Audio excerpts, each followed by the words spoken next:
Hola, ¿qué tal? Buen día. Antes de pasarle la palabra a Nico y a Alex, simplemente les quería recordar que tras esta conferencia, en el horario del almuerzo, por 45 minutos, va a estar el workshop en el salón de enfrente a cargo de Alex para los que estén interesados en hacer un doctorado en Escuela Austríaca en Estados Unidos en la Texas Tech University, el Free Market Institute, que está liderado por Ben Powell, Bob Murphy está ahí, Alex y muchos economistas más. Para los que estén, la gente joven y quienes estén interesados en una posibilidad muy interesante de hacer un doctorado en los Estados Unidos y profundizar en temas austríacos, creo que esta es de las mejores alternativas que hay actualmente y tendrían que aprovechar que está Alex, así que de acá, quienes están interesados, cruzamos al salón de enfrente. Alex va a hacer una presentación y después pueden aprovechar para preguntarles. Tomará unos 45 minutos, después queda tiempo para almorzar y después seguimos con el Congreso. Así que muchas gracias. Nico.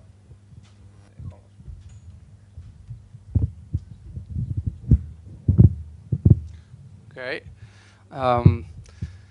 My pleasure to introduce Alex Salter. He has his PhD from George Mason University. I think we graduated more or less at the same time. Give or take. 2013. I beat you. You beat me by one. Wow. I'm between something. And now he's an assistant professor at Texas Tech University in the Rhodes College of Business. And he's also a research associate at the Free Market Institute. We can give a very long introduction from Alex. He works on money and banking, macroeconomics, business cycles, free banking. I think he will be talking about that issue today. And recently, he's been working on public choice and constitutional political economy topics, very interesting stuff as well. In his short career, a few weeks, I was with him, and he told me that he has already 50 papers published in journal articles. That's a lot. You think that's easy, try yourself. So we are very, very lucky to have him with us today. So Alex, crowd is yours.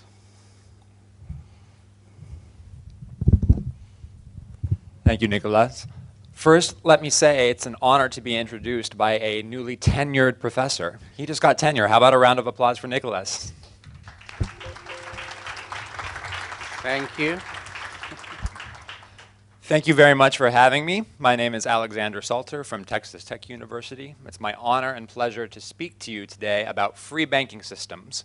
I'm going to present a paper that I co-authored with a friend of mine named Vlad Tarko. He's currently a professor of economics at Dickinson College in Pennsylvania. He does really interesting work on comparative institutional economics applied to a whole range of subjects. So I would really encourage you, if you have the time, to look him up on the web. It's very easy to Google his page and find him. He's got a lot of interesting papers that I recommend that you all check out if you are so interested. My focus today is going to be on banking systems, something that's received a lot of attention, basically for the past 10 years, for good reason. I'm going to be talking about regulatory approaches to financial stability, why most of the time, if not all the time, they don't work, and how we can actually achieve robust and stable banking systems. And to do this, I'm going to be engaging the work of Elinor Ostrom. She was the first woman to win the Nobel Prize in Economics. She was the Nobel laureate in 2009. She also did pioneering and important work on institutional theory. Her Nobel Prize address was titled Neither Markets Nor States. Her most important work is on the governance of common pool resources. So I'm sure that many of you are familiar with the division of goods in economic theory into private goods, club goods, common pool resources, and true public goods. The orthodox theory in public economics and public finance says that you need the state to regulate or otherwise provide public goods and common pool resources, because the lack of ability to exclude means that markets cannot supply these things. Ostrom actually rolled up her sleeves and did a lot of really careful empirical work and saw, no, communities can self-govern and provide themselves communal goods without the state. But they also don't use markets. They form these intermediate, voluntary, democratic / self-governing arrangements that are neither market-like in the sense that they're not just pure transactions among property rights holders, but neither are their states, because they're not monopoly coercive enforcers. So it's important that we don't let the wide empirical circumstances that we actually observe determine what we find theoretically interesting. The point is, you can't just assume that people can't solve their problems collectively and then assume that the state needs to step in to provide something. You have to actually look at what people do on the ground and figure out, as a social scientist, how they're meeting their needs. And that's going to be the motivation and background theory, so to speak, of my talk to you today. So this was very much motivated by the turn in macroeconomic theory and financial economics that has permeated the literature since the 2008 financial crisis. Prior to the financial crisis, you may remember, if you had been reading economics that long, that we pretty much thought that we had solved the business cycle. We had entertained decades of pretty much macroeconomic stability. There were some hiccups here and there. Yeah, there was the dot-com crash in the early 2000s. But aside from that, it wasn't that big of a deal. We had more or less perfected macroeconomic stability in the art of responsible central banking. We sort of saw that we came to the end of history, macroeconomically speaking. We got it all right, pat ourselves on the back. And then the 2008 crisis happened. And everything we thought we knew went out the window. Suddenly people started becoming interested in complicated theories about central banking, about communal resource governance of the financial system. And the conversation in that literature, in my opinion, took a very worrying turn. How many of you have heard or read the phrase macroprudential policy? Does that sound familiar to anyone in the audience? I see a couple of hands. That's the new buzzword in financial economics and macroeconomics these days. The way that these writings go is, well, once upon a time, to regulate the financial system, we focused on microprudential policy. We regulated specific banks to make sure they were safe. We made sure they had adequate capital ratios, that they were only holding and trading specific kinds of assets, etc. That was flawed. Now we need to look at the financial system as a whole, because risk, financial risk, is not just a product of individual financial institutions, but is a property of the system within which those firms, those banks, investment banks, commercial banks, insurance underwriters, etc., all interact. And so we need monetary and regulatory authorities to have the authority to act directly on the system, policing global systemic level variables to try and tame the business cycle and maintain the health of the financial system. If that doesn't sound terrifying to you, I submit that perhaps I'm not explaining it very well, because it really is one step away from monetary and financial central planning. No good, as I'm going to spend the next 50 minutes or so trying to convince you of. But of course, we still want financial stability. We don't want to give up on it. So if we're not going to get it with a top-down regulatory approach, how are we going to get it?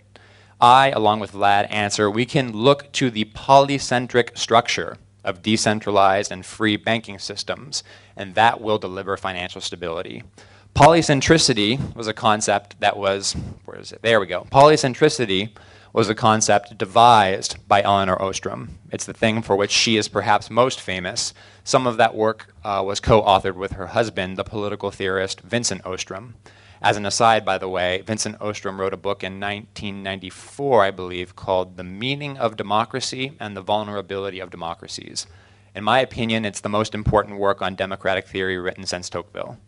So I would encourage you, if you are all interested in the idea of what it means to be a self-governing society, to go check out that book as well. It's going to be deeply informative. So what we're going to argue is that we don't need top-down regulation, and in fact, top-down regulation is actually counterproductive.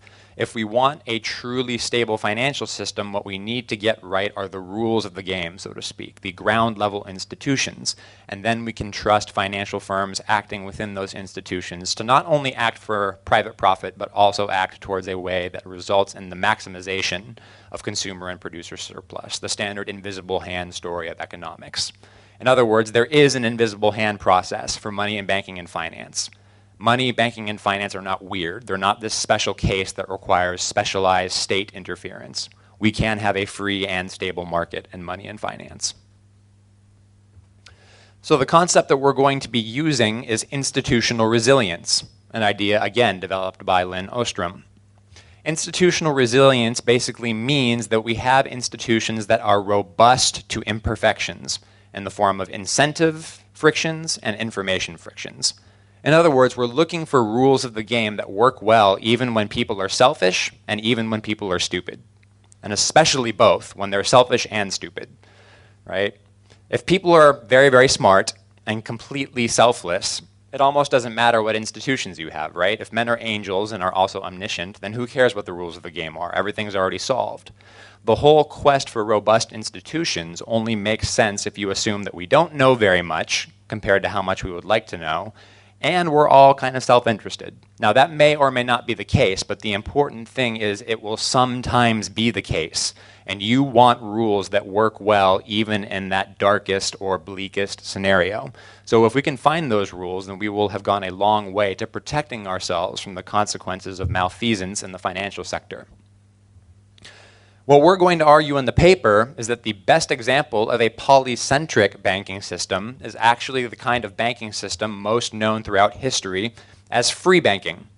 Is there anyone in the audience who is familiar with the work of Larry White or George Selgin? Anyone know those names? Oh, you've heard of them? He cites them a couple times, 300 or 400 times. Larry White and George Selgin are sort of the progenitors of the modern revival of free banking and the interest in decentralized and free macroeconomics institutions. They've spawned a host of literature in the past 20, 30 years on how unregulated banking systems work. It's our contention that if we actually look at the structure of those banking systems, we can say more than just, oh, they're not regulated and so they work well. In a sense, that's true. But of course, we all know that there's no such thing as an unregulated market. All markets have rules. They just might not have state-sponsored top-down rules. There is such a thing as voluntary self-regulation, where agents on the ground coordinate and follow rules by mutual advantage to mutual benefit. That's what we're going to be exploring today. All right, so this is the roadmap of the talk, so to speak. This is going to be the order of topics that I approach, which pretty much closely mirrors what we have in the paper.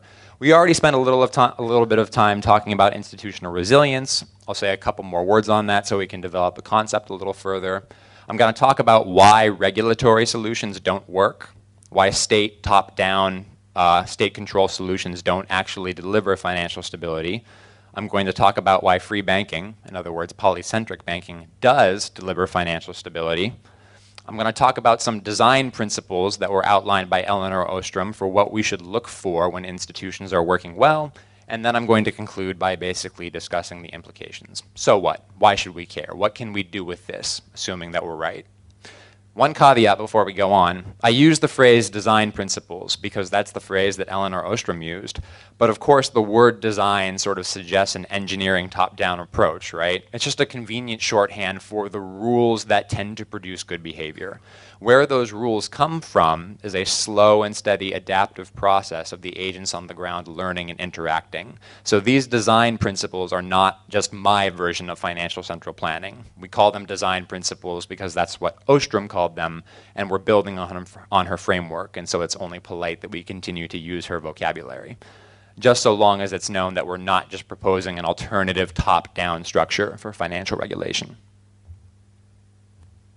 So when we talk about institutional resilience, we can break that down into two categories. We want our institutions to be robust, and we want them to be adaptable.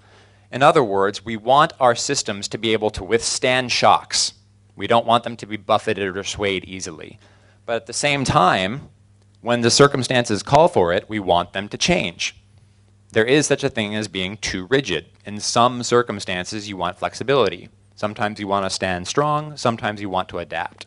So in some sense, robustness and adaptability are substitutes. They're a trade-off.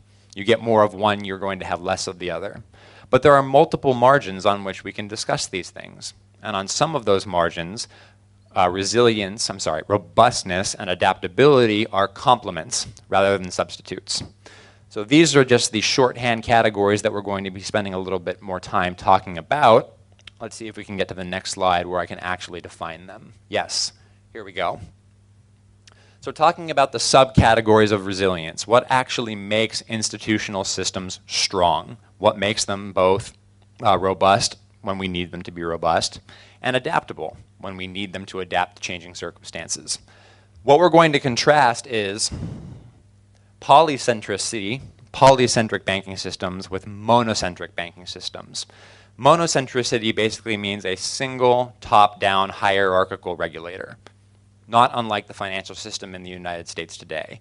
Now, a lot of people think that just because there are multiple sources of regulation, that necessarily means we have polycentricity. One of the criticisms that we've gotten on this paper is, but it's not just the central bank regulating. Treasury does things, the Consumer Financial Protection Bureau does things. There are a whole bunch of different groups that do things, right? So it's polycentric. That's not how it works. They're still subject to hierarchical command and control solutions. And that's the key for why regulatory solutions do not actually solve the problems. In order for a system to be polycentric, it needs to be characterized by concurrent decision-making authority, decentralization, and overlapping jurisdiction. In other words, it's not just enough for it to be centralized. You actually need the people who act within the system to have the authority to check each other's abuses and learn from each other's behavior. That cannot occur in a top-down regulatory system, but it can occur in a polycentric system. Talking about the aspects of resilience, one thing we care about is absorption capacity. When a shock happens, how well can the system absorb that shock? Monocentric systems are fragile. They get hit by one wave, they tend to collapse because they don't have many pillars of support. In other words, there's a single point of failure. If the central bank governs poorly, then the entire system goes down. Polycentric systems, because they do not have a single point of failure, because they have multiple agents interacting that contribute to stability, even if one or several of them go down, the whole system can still work.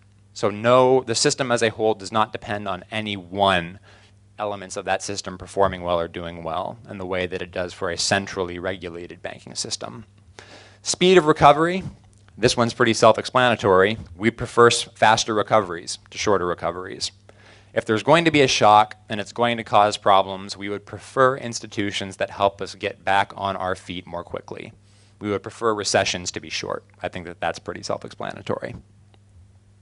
Over-optimization. This one is tricky. So it can be the case that top-down regulatory systems can make themselves very robust to certain kinds of shocks. The problem is there is such a thing as being too good at solving one type of problem, because once you devote all your resources and energy to solving problem A, and then problem B comes up that you didn't see coming, now you're not protected. You spent all your time and energy trying to solve, for example, balance sheet shocks, that you didn't pay enough attention to information asymmetries, or the problem that I know information that you don't know, or vice versa. So the problem with monocentric systems is, even when they're good at resisting one bad thing, that necessarily comes at the expense of resisting other bad things. Polycentric systems have the ability to be robust to multiple kinds of frictions, so no one kind of shock or friction can bring it down. Slippery slopes, this basically refers to the learning process. Empirically, this just tends to be the case. This is actually harder to ascertain theoretically. But empirically, when we observe these kinds of systems, what we observe is that monocentric systems tend to, what's the best way to phrase this? Monocentric systems find it difficult to reverse course when new information comes suggesting that they're going down the wrong path. They're not very flexible in changing course when new information comes. That's why we call it a slippery slope. Well, we've already started down this slope so far, so we might as well keep going. We've already spent all this time and energy and resources to shoring up macroprudential policy, so it doesn't really matter if it's not a good idea. Let's keep going. In contrast, decentralized, overlapping, concurrent, polycentric systems have the ability to change and react to new information and react to new circumstances in a way that promotes the health of the system. Lastly, creative destruction. We want systems that are open to entrepreneurship. We want people to be able to discover new things, to find new ways of regulating, on the ground that is, not top-down, to find new ways of interacting, to find new ways of cooperating.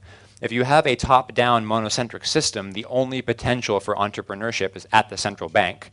And even then, it's non-market entrepreneurship. So I don't know if you are familiar with the writings of Israel Kirzner, or even Mises's writings on entrepreneurship. Entrepreneurship is difficult in non-market settings because, unlike in the price system, where entrepreneurs have access to profit and loss, the signals are noisy.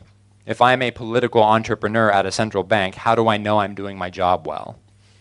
It's very difficult to figure that out without market prices as a guide. But in the market-based system of financial regulation, we can rely on market-based entrepreneurship to uphold the health of the system.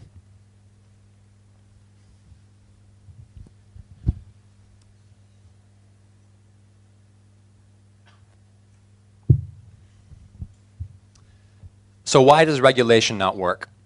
If regulation works, then we don't really have a whole lot to talk about. What's wrong with the current approach to financial stability? Why is macroprudential policy not a good idea?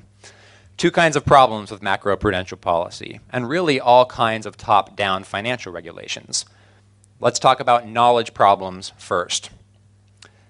Risk versus uncertainty. These are two different ways of expressing the things that we aren't sure of, that we don't know. There are two types of unknowns that we can talk about. Risk is quantifiable. You can express it in terms of, for example, a probability distribution. But there is also an inherently uncertain element to human activity that's subjective and non-predictable. That does not mean it's not real. It just means that it cannot be quantified using standard statistical practices and methods. If you're familiar with the work of Mises on entrepreneurship or the work on Frank Knight, who was an early 20th century economist, the distinction between risk and uncertainty is crucial because you can plan for risk. You cannot plan for uncertainty. The only way to cope with uncertainty is to make a judgment call. And in monocentric systems, if someone makes a bad judgment call, that's the ball game. The entire thing goes down because there's no robustness there. If the entire system is controlled at a single point and that single point fails, the tower comes falling down. Financial stability and emergence. Regulators tend to treat financial instability like it's a simple product of a few well-known variables. Oh, we'll just keep track of bank capital, we'll keep track of the kinds of assets that they own, we'll keep track of, I don't know, leverage ratios, and that'll be enough. We can figure it out from that. But of course, there is no functional relationship between these variables and financial stability. It might be a good idea to keep track of those variables, but ultimately financial stability is an emergent outcome of the financial intermediation process. It's not predictable, it's not controllable. Treating it like it is gets you basically 2008 all over again. The third point is actually building off of the last one. Another question for the audience. How many of you have heard of the Lucas critique? Does that phrase sound familiar to anybody? All right, quick detour. Bob Lucas, another Nobel Prize winner in macroeconomics, made the point that you cannot evaluate policy changes if you're trying to figure out the effect of a change of public policy.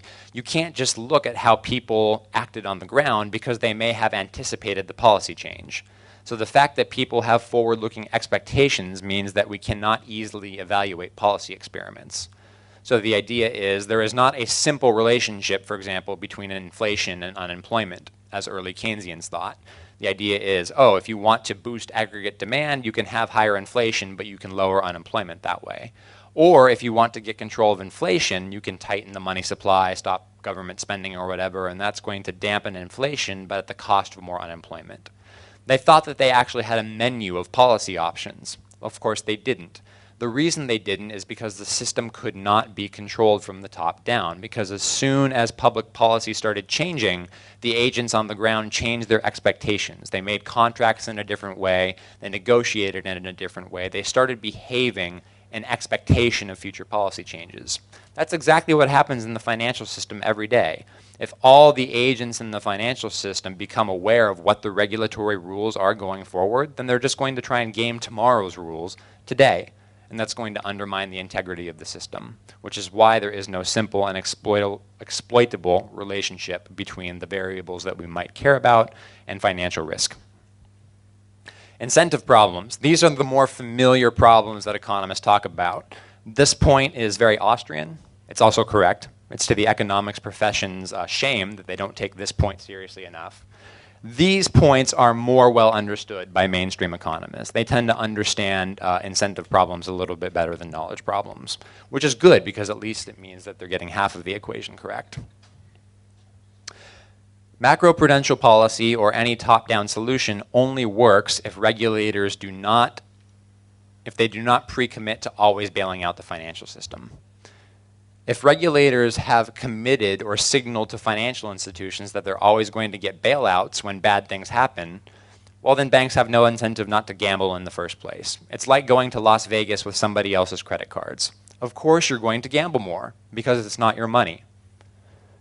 Unfortunately, financial regulators, at least in the United States, have not been able to credibly commit to not bailing out firms that do irresponsible things. In fact, for the past 40 years, the norm has been too big to fail. If you're a big financial institution that's a part of the Federal Reserve System and something goes wrong, chances are you'll get a bailout with taxpayer money. So if that's the rule, and everybody understands that, banks are profit seekers. They would be silly not to take advantage of that. Why not load up on risk? If it works, you make supernormal profits. You make extra profit. If it doesn't work, the government's going to get the taxpayers to cover my losses anyways. So why not do it? It's a rational response to bad rules of the game, which is why we need good rules of the game. How much time do I have left? I'm good. The time inconsistency problem, that's just a fancy way of saying what I want to do over the long term might not be in my best interest in the short term. Again, the bailout problem. Think about it this way. If you're a central banker and you're thinking in terms of decades, you might think that the optimal rule is no bailouts. If firms do bad things, they go bankrupt. But now imagine that you're a central banker in 2008. Lehman is failing. Bear Stearns is failing. It looks like the entire system is going to come crumbling down. What do? Well, in the moment, all of a sudden, doing bailout sounds like a good idea. So you can't, unfortunately, tie your hands without some larger device making sure that you don't engage in irresponsible policy just because it sounds good right now. What's rational over a 10-year term, for example, might not be the same as what's rational over a 1-year term, might not be what's rational on a day-to-day basis. That's what's called in economics the time inconsistency problem.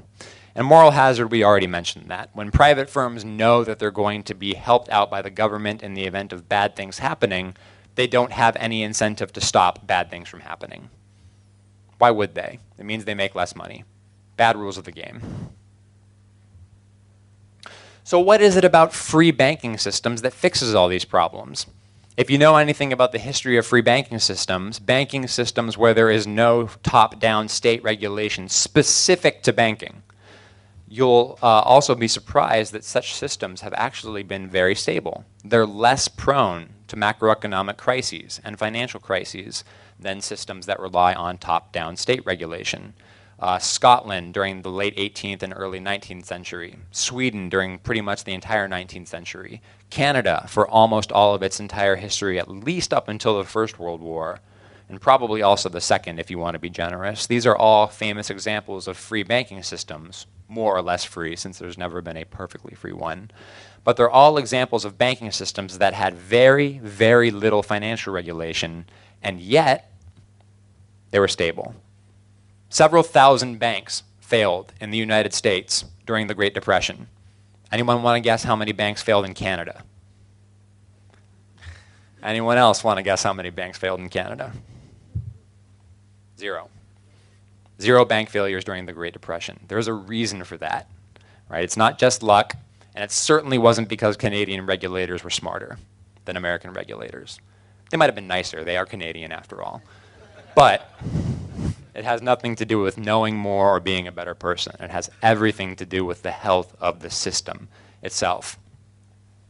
So what do free banking systems have going for it? Well, on the one hand, unlike modern fiat systems, there's a distinction in free banking systems between the medium of redemption and the medium of exchange. In most free banking systems, the ultimate money is a commodity, like gold.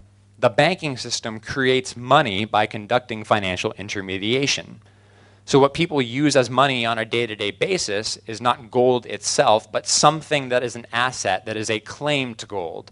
Notes, checkable deposits, denominated in gold, but ultimately it's a bank asset. It's not gold itself, or whatever the underlying money commodity is. The reason that that's useful is because it provides a way to meet changes in money demand with changes in the money supply, and that contributes to macroeconomic stability. If all of a sudden people become more risk averse and they want to hold more money, banks can just make them more loans because they use bank assets as money. That's harder to do in systems that do not have this distinction between the medium of redemption and the medium of exchange. The latter is what we use as money on a day-to-day basis. Now, admittedly, this first point isn't as important given how prevalent electronic banking is these days. Almost nobody goes to a bank and actually withdraws notes. If they want to hold their money in cash, chances are they do almost all their banking electronically. And so that does mitigate this problem a little bit. But nonetheless, it's important, especially historically. And so I think it deserves to be the first one that we mention because it is the background institution that underpins all the others. But the most important one, the one that does most of the work, is this. One thing that you pretty much always observe in the history of free banking systems is the emergence of a clearinghouse. What that is, it's an institution for banks to basically exchange each other's liabilities that they come to acquire in the course of conducting business. So if there are two banks, Bank A and Bank B, each one of them are doing business, eventually Bank A is going to get some of Bank B's notes, Bank B is going to get some of Bank A's notes. What do they do with it? They go to each other and say, I have some of your liabilities, you have some of mine, let's clear them against each other and see who owes what to whom. Now, of course, there are usually more than two banks in a free banking system. And once you add more and more banks, this gets very complicated very quickly, which is why banks in these systems would develop a system where they would meet and at the same time clear all their liabilities against each other at once to reduce transaction costs to doing business. That system worked so well that the just meeting up process became formalized, so to speak. The clearinghouse was the institution by which banks did business with other banks. But what's really interesting is that they pretty much always would eventually come to do other things than just clearing liabilities. They would voluntarily self-regulate using the clearinghouse as an enforcer. They would say, if you want to be a member of our clearinghouse system, you have to keep at least 10% of your assets as capital, for example. If you want to be part of our banking system, you're not allowed to trade XYZ assets because those are risky and nobody knows what those are and we're only good responsible bankers, so we're not going to touch that junk bond stuff. In other words, they came up with industry standards. And the reason that banks found it in their interest to follow those was because being a member of the clearinghouse was a valuable asset. It's a reputation boost. So that's really the most important part of voluntary self-regulation that we observe in free banking systems. The emergence of this institution that promotes limited cooperation. Not too much cooperation, because we don't want banks to collude, but enough cooperation that they can better serve the needs of consumers by interacting with each other in a mutually beneficial way. Legal embeddedness is the third point. That's just a fancy way of saying that there are other legal rules that banks need to follow. Again, free banking does not mean no rules governing banking. For example, in Scotland, the so-called free banking system was still subject to the general common law, the laws governing property, the laws governing contract, the laws governing torts, even the laws of corporations. That one's very important. I'll get to it in a second. So the whole point of all this is that they are operating within a legal system that has evolved over a very long time and has probably found a number of ways to resolve contractual disputes. The free in free banking simply means we don't have state-specific regulation for banking. It doesn't mean that I don't have to listen to what judges say when I violate a contract and they tell me to pay damages. Now, the most important general law that banks had to follow was law regarding incorporation. You might be surprised to learn that for most of human history, while there was also banking, modern banking that started in the late Middle Ages, it's actually very, very rare for banks to allowed to be incorporated. Incorporated meaning having limited liability. Banks were almost always extended liability institutions. In the limit, there's a form of ownership, a form of partnership that has what's called unlimited liability. So if you're an unlimited liability bank and your bank goes bankrupt and you're an owner of that bank, if your bank still owes money to people, if your bank still has bondholders who haven't been paid when your bank goes bankrupt, they are allowed to take your personal wealth until they're fully paid back. In contrast, under limited liability, they can only take the corporation's wealth. Once the corporation's wealth is wiped out, there's nothing more for them to take. They're not allowed to go after the personal wealth of the owners. Under extended liability, you are allowed to go after the wealth of the owners. If the corporation has liquidated all of its assets and there are still outstanding obligations, the bondholders can say, okay, you still owe me money, give me your stuff, sell your boat, sell your house, pay me back, and the judge will enforce that. The reason that that might be a good idea is because it forces owners of banks to take into account the systemic effects of their actions, right? There are all these complicated financial interlinkages. Bankers aren't dumb. They understand systemic risk. And they know that if they operate in a system where they're on the line for their personal wealth, if their bank goes bankrupt, they're going to be more careful. And I want to emphasize again that this is not a state regulation. This is simply the law of corporation and partnerships that has developed over really centuries, at least in the Anglo-Saxon countries. I'm not terribly familiar with systems that have evolved from the French civil law, so it might work slightly differently there. Most of my work is on the Anglo countries anyways, but I'll answer whatever questions I have at the end about alternative systems that may come to you in the meantime. So the overall banking system, when it's characterized by these rules, is polycentric. It's decentralized, decision-making authority is overlapping, it's concurrent, it's competing, there's limited cooperation. You have all of these sources of voluntary self-regulation that contribute to financial stability, but you don't have the heavy hand of the state actively intervening in the banking system and saying, no, no, you can't buy that, or no, no, you can't trade that. The state, if it exists at all as a meaningful player in the banking sector, is standing back saying, these are the rules of the game. We will enforce them as written here. Go do business, just like any well-functioning market should be. How much time do we have? Good, we have plenty of time. I know you guys like seeing lists on PowerPoint, right? Long blocks of quotes. Don't worry, I'm not going to read it all to you out loud. I am going to talk about some of the more important points, though. This all only works if there are a number of background assumptions. It's not magic. We have to have certain initial conditions in place, certain constraints that we have to follow if all of this is going to function as we would want it to. First, in order for communities to voluntarily self-govern according to this theory of resilience, there needs to be a distinction between who's in the group and who's not. Because the excludability criterion is still important, right? We want to stop free riding. So there needs to be a boundary condition between those that are in the resilience governing system and those that are out. In the context of free banking, this really means being a member of the clearinghouse. And that's pretty easy for the clearinghouse to do, right? You can exclude banks from being a member of the clearinghouse. Just send them a letter saying, we're kicking you out, sorry. You can apply again if you sell these bad assets and shore up your capital ratios, for example. So we have that criteria pretty well met.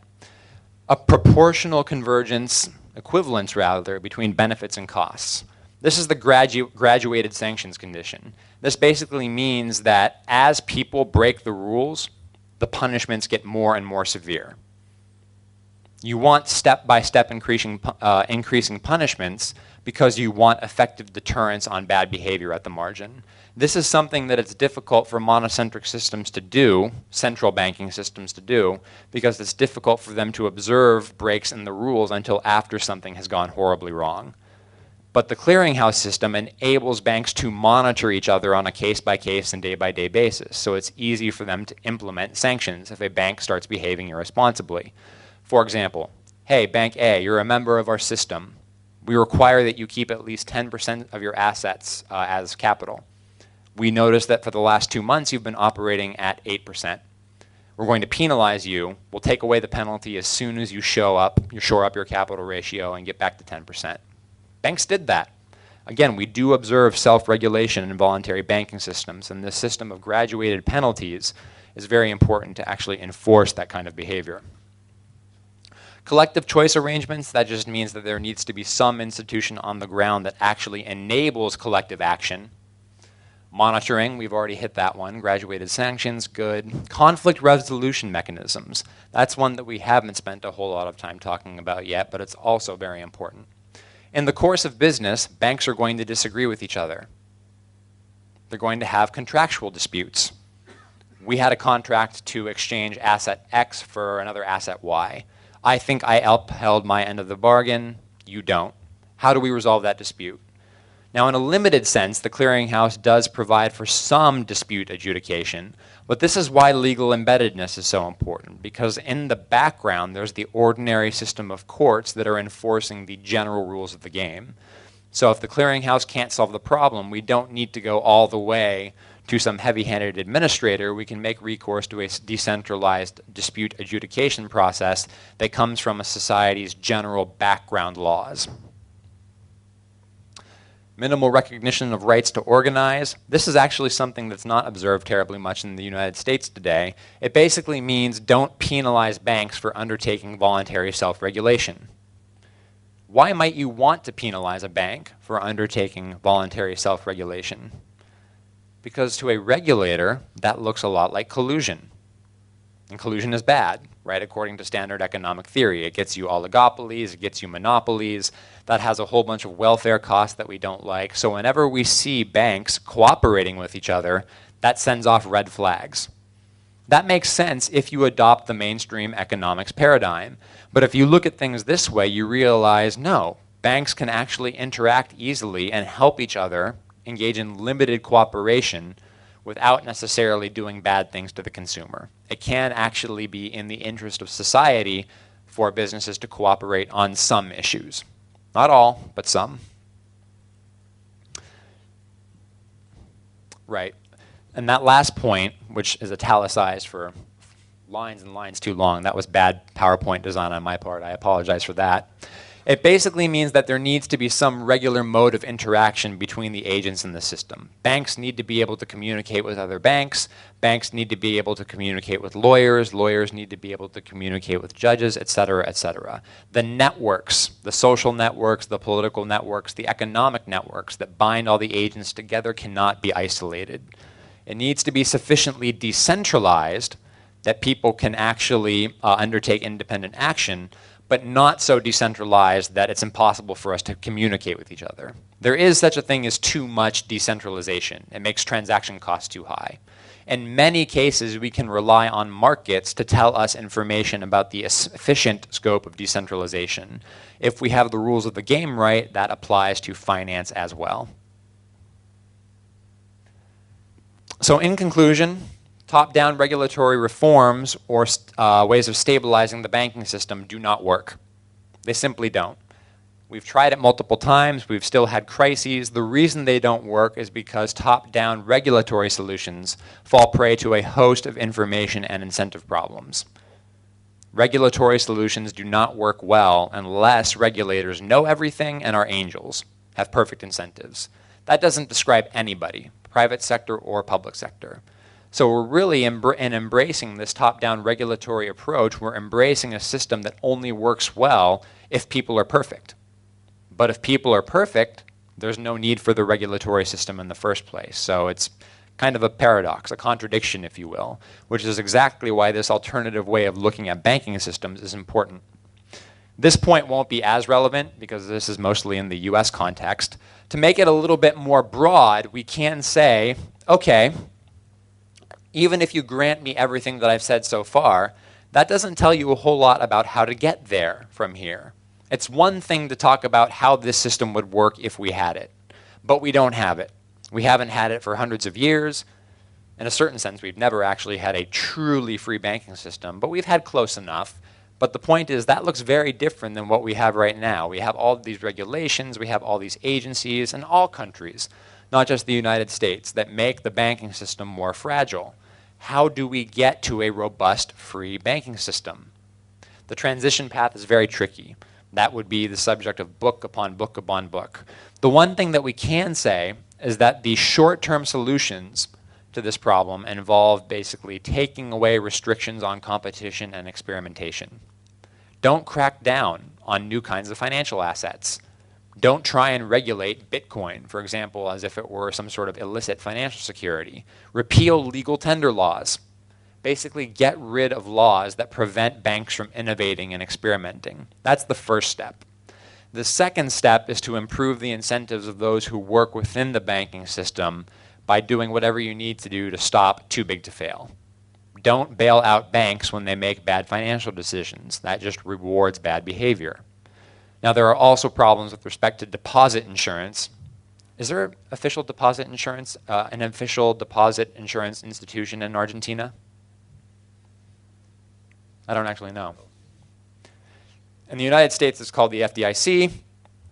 Basically means that the deposits of certain people who deposit at banks that are members of that system are insured for something like up to $150,000 of their deposits. So if the bank goes bankrupt, right, the people who put money in the bank can still get their money back because it's insured. Now that sounds like a great idea.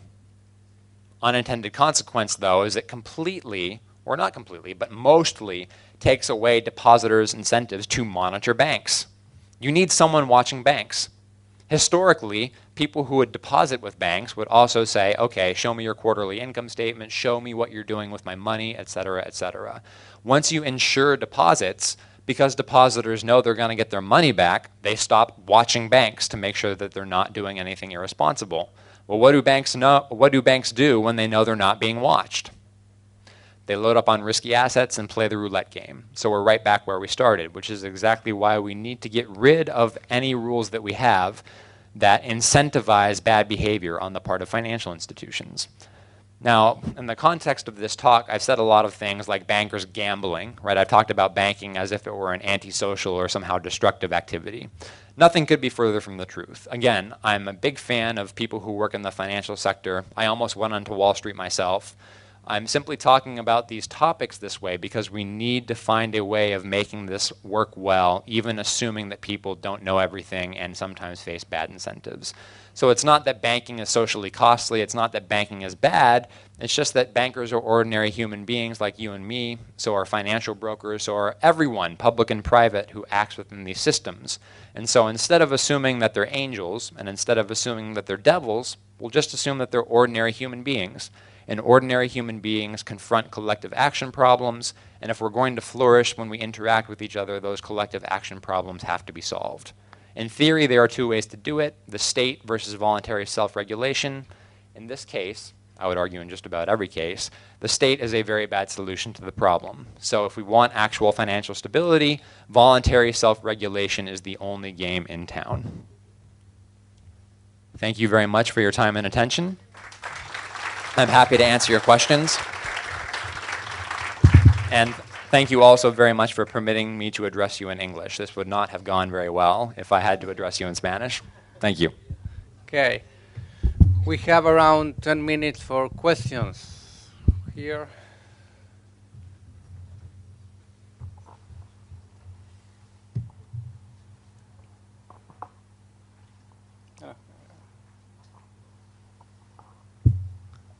Hi. We do have like an insurance, but it's only for deposits. Right. It's not for investment funds or. Okay. My question was about the bailout. We've heard a lot about the bailout fraud, and I would like your view of what would have happened if the government haven't bailed out the banks in 2008. So in my opinion, if they had not bailed out the private sector, if the Fed and Treasury did not coordinate their bailouts in 2008, what I think would have happened is that the financial crisis would have been even more severe, but much shorter.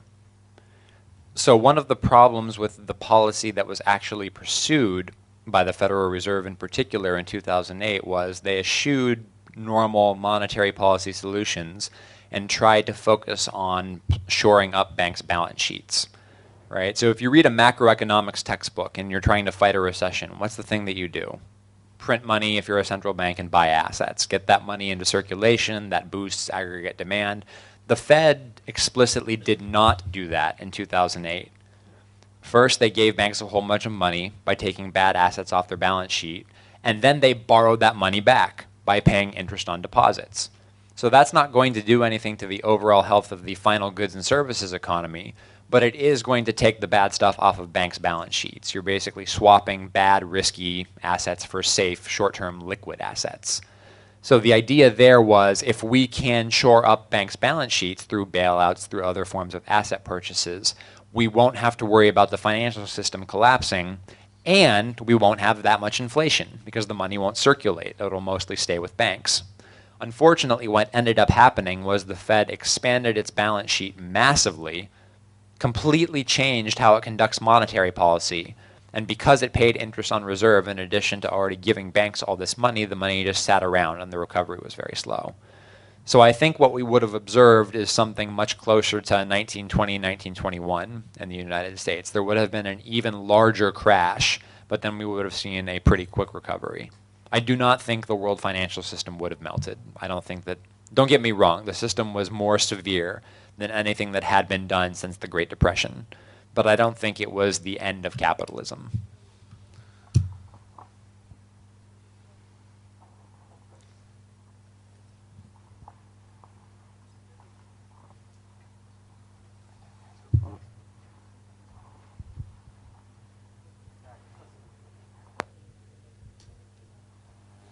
Ahora sí, perdón.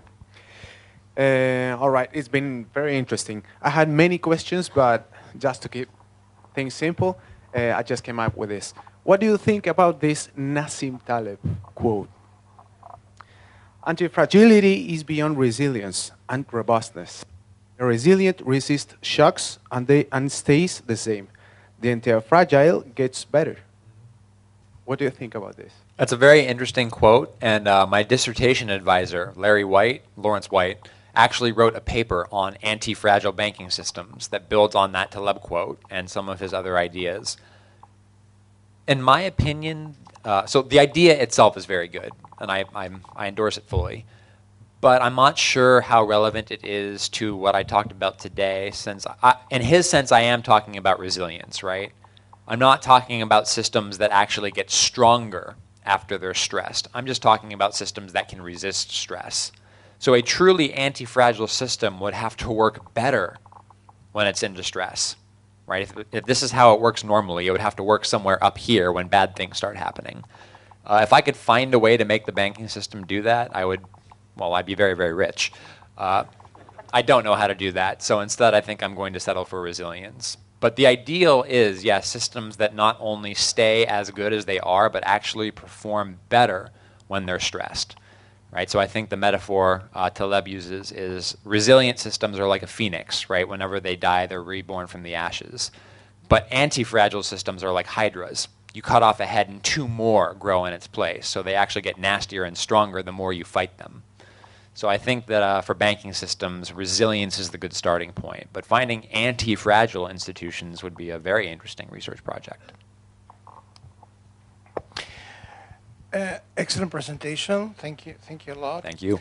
Did you give any thought about how the transition might work from current system to a polycentric system? Some thought. The problem with transitions is when everything is mucked up like it is right now, when everything is as messy as it is right now, pulling away any one bad rule, even though it's a bad rule, might cause all the other ones to work so much worse that the entire system starts to experience cascading failures. I think the best way to approach this is what I was talking about on my final slides. To get rid of rules that prevent financial innovation and experimentation, such as asset regulation rules, legal tender rules, stuff like that, and then also gradually tackling the too big to fail problem. And so one interesting solution that I've been toying with, and I've been thinking about writing a paper on this, but if you think you can write it too, go ahead and write it. I'm not claiming property rights to this idea, is that we give banks the following deal. We're going to write up a contract or a law sheet or something, and if you sign it, you are free from all financial regulation, all of it. The only rule is you have to accept unlimited liability. You can no longer be incorporated. Or you could do some sort of intermediate form, double liability, triple liability, anything more than simple limited liability. So if you sign the paper, no more financial rules, right? You're completely free, aside from the general rules of property, contract, and tort. But you have to lose your incorporation. So if you go under, you might owe more money than you initially invested in the firm. That sounds great on paper. The more I think about it, the more skeptical I am that any bank would actually take it. And of course, if no bank takes it, well, the proposal is dead on arrival, right? So At the end of the day, to the extent that we're going to get healthier financial systems, I don't think that there's a whole lot that public policy can do to improve it, just because there are so many interested parties that have a stake in these particular outcomes. It's going to happen through financial innovation. It's going to be something like Bitcoin or other sorts of peer-to-peer lending, peer-to-peer financial investment. Perhaps these can gain so much traction that they provide the foundations for a system that competes with traditional state-bound banking systems. I'm not optimistic about that happening anytime soon, but I'm less pessimistic about that than I am about all of a sudden we get good public policy in the financial sector. Okay, one more question, short. We are running out of time. Alex, first, congratulations about the talk. That's very interesting. Thank you. But I have a question. I'm not a student of economics. In fact, I don't know about it. I don't know about much about it. But my question is about bubbles. In these free banking systems, like, is there a possibility that bubbles can form in it? And if it is, how do they could form? Good question. So in the economics literature, there is not one theory of bubbles. There are multiple theories of bubbles. There can be, some people say that there are even as many as half a dozen different kinds of reasons why a bubble might form. Some people even take the hard line that there's no such thing. I'm not quite that hard line. But in my view, the most common historical explanations for bubbles are public policy that meddles with interest rates and moral hazard, too big to fail. When the public sector, again, tells banks, if you're close to being bankrupt, we're going to bail you out. Well, if you know you're going to get a bailout tomorrow, then you have an incentive to bid up really high the price of financial assets today. Because again, flip a coin, right? Heads, you make ungodly profit, more money than you've ever seen before. Tails, it's somebody else's money, right? Gains are privatized, but losses are socialized. That's not capitalism. That's not free markets. In capitalism, you have profit, but you also have to have loss. And so by protecting big connected financial firms against the other half of that equation, I think it gives them a lot of incentive to basically engage in radical speculation and build up asset prices to unsustainable levels. It's not to say that a bubble cannot happen in a free banking system. I think it is less likely to happen. I think the historical evidence bears that out. And I'm quite sure that if a bubble does happen in a free banking system, its effects will not be as pernicious as if it were as in a central banking system. Okay, we run out of time. An interesting case in terms of free banking and bubbles is Australia, where there was some kind of increase in prices on the land, and you can see how the banks started to solve that until the Crown got involved, and then things went south. Okay, so two short announcements. One, after this, in 15 minutes, we can meet in the next room, all of you who want to find out about the program in Texas Tech University. And you don't still have all of Alex Salter. He's going to be talking again tomorrow at the end of the program, and I may or may not have some questions for you then. I'm looking forward to it. So I hope to see you all tomorrow as well. Thank you all again.